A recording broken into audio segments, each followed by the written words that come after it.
नमस्कार मित्रांनो, art to tech Marathi YouTube चॅनलमध्ये आपलं स्वागत आहे. मित्रांनो, माझी लाडकी बहीण योजनेअंतर्गत पुन्हा 12 मोठे बदल झाले आहेत मित्रांनो. तर याबाबत नवीन जी आरसुद्धा आले मित्रांनो. तर काय आहे हा जी आर, तर कोणकोणते बदल झाले आहेत याबाबत सविस्तर माहिती आपण या व्हिडिओमध्ये पाहणार आहोत. तरी व्हिडिओ नक्की शेवटपर्यंत पहा. आपण जर चॅनलवर नवीन असाल तर चॅनलला सबस्क्राईब करायला विसरू नका. चला तर मित्रांनो, व्हिडिओला सुरुवात करूया.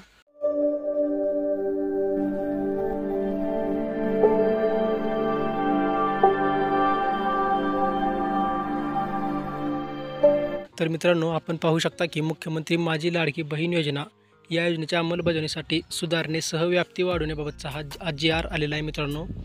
तर जी आरची सुरुवातीला आपण प्रस्तावना पाहूया. राज्यातील महिलांच्या आर्थिक स्वातंत्र्यासाठी आणि त्यांच्या आरोग्य आणि पोषणात सुधारणा करण्यासाठी आणि कुटुंबातील त्याची निर्णायक भूमिका मजबूत करण्यासाठी महाराष्ट्र राज्यात ही मुख्यमंत्री माझी लाडकी बहीण योजना चालू करण्यात आलेली आहे मित्रांनो. तर मित्रांनो, आपण शासन निर्णय पाहूया. मुख्यमंत्री माझी बहीण लाडकी योजना अंमलबजावणी प्रभावीपणे व सुलभतेने होण्यासाठी खालील बाबींची स्पष्टता करण्यात येऊन त्यास मान्यता देण्यात येत आहे. तर पहिली बदल आहे मित्रांनो, कुटुंबियाचा अर्थ पती पत्नी आणि त्याची अविवाहित मुली. दुसरा बदल आहे, नवविवाहित महिलेच्या बाबतीत तिचे नाव राशन कार्डावर नसेल तर आपण त्या जागी विवाह नोंदणी प्रमाणपत्रसुद्धा अपलोड करू शकतो मित्रांनो. आणि नवविवाहित महिलेच्या पतीचे रेशन कार्ड हे उत्पन्नाचा दाखला म्हणून ग्राह्य धरण्यात येईल.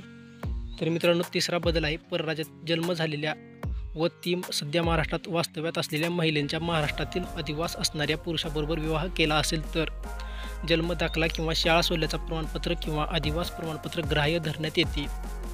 याशिवाय पतीचे 15 वर्षापूर्वीचे रेशन कार्ड व 15 वर्षापूर्वीचे मतदान कार्ड ग्राह्य देण्यात यावे. चौथा बदल आहे मित्रांनो, सदर योजनेचा लाभ घेण्यासाठी पोस्टातील बँक खातेसुद्धा ग्राह्य धरण्यात येणार आहे. सहावा बदल आहे मित्रांनो, सदर योजनेअंतर्गत ग्रामीण व नागरी भागातील बालवाडी सेविका, अंगणवाडी सेविका, NULM यांचे समूह संघटक, मदत कक्ष प्रमुख अशा सेविका सेतू सुविधा किंवा आपले सेवा केंद्र यांना पात्र महिलेचे अर्ज भरून घेण्यासाठी प्राधिकृत करण्यात येत आहे. मित्रांनो, सातवी बदल झालेला आहे मित्रांनो, केंद्र शासनाने विविध योजनेचा शासकीय योजनेचा लाभ PFMS म्हणजेच DBTच्या माध्यमातून देण्याची प्रक्रिया कार्यान्वित केली आहे.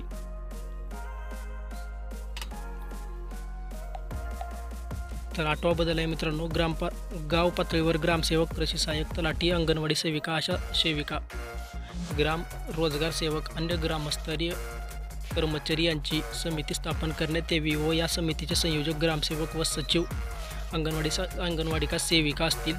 तर मित्रांनो, समितीने सदर योजनेसाठी गाव पातळीवर शिबिर आयोजित करणे व त्यामध्ये ऑनलाईन तसेच ऑफलाईन या दोन्ही पद्धतीने लाभार्थ्याची नोंदणी करण्यात यावी आणि अर्ज हा ऑफलाईन यथावकाश ॲप किंवा पोर्टलवर भरण्यात यावेत. नवा बदल आहे मित्रांनो, ग्रामस्तरीय समितीमार्फत अंतिम लाभार्थी महिलेच्या यादीचे प्रत्येक शनिवारी व आवश्यकतेनुसार गाव चावडीवर वाचन करण्यात यावे मित्रांनो.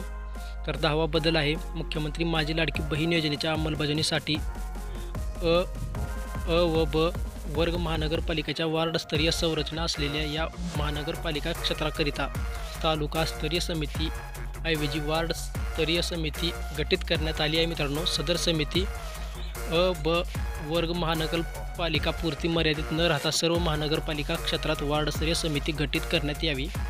तर 11वा बदल आहे मित्रांनो, तालुका किंवा वार्ड स्तरीय समितीमार्फत पात्र लाभार्थ्याची निवड करून लाभार्थ्याची अंतिम यादी प्रसिद्ध करावी.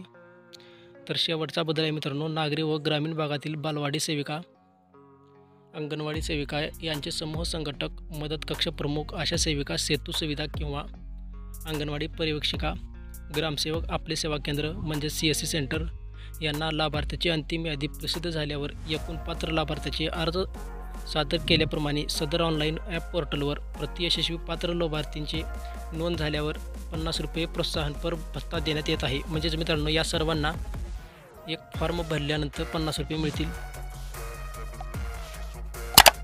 तर मित्रांनो, व्हिडिओ आवडल्यास व्हिडिओला लाईक आणि चॅनलला सबस्क्राईब करा.